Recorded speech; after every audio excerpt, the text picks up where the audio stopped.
My former boss, Nelson Mandela, after 27 years in prison, emerged not to say that we are all free, but instead to say our freedom is incomplete without the freedom of the Palestinian people. The Palestinian people and many Palestinian organizations were comrades of the ANC and other liberation movements in the struggle to end apartheid in South Africa.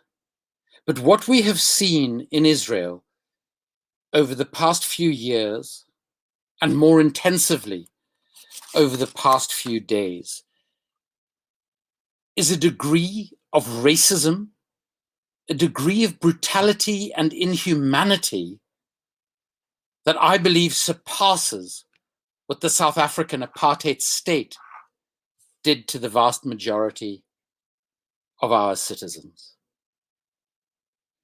It is tragic for me as a Jew, the son of a Holocaust survivor who lost 39 members of her family in Auschwitz and Theresienstadt. As a South African who has seen at first hand, albeit from a position of privilege bestowed on me only by the virtue of the accident of the color of my skin at birth, I have seen the consequences of racism and of apartheid. Israel is a racist and apartheid state.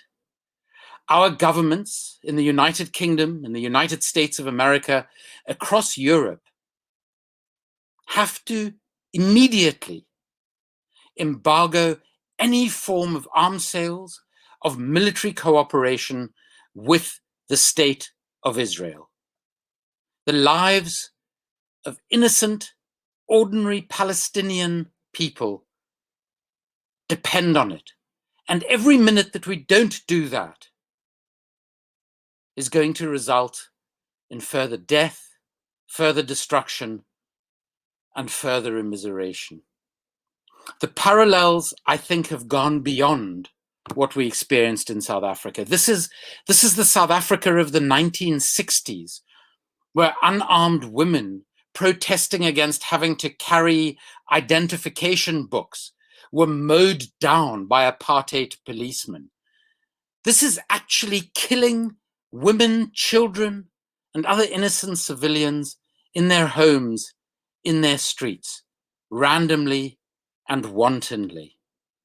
For all of us who regard ourselves as anti-racists, for all of us who reject the abuse of human rights, for all of us who defend the right to life of every human being, we have to stand up and take a stand against what the Israeli government is doing today and what the Israeli government has been doing since 1967 at least, and even before that.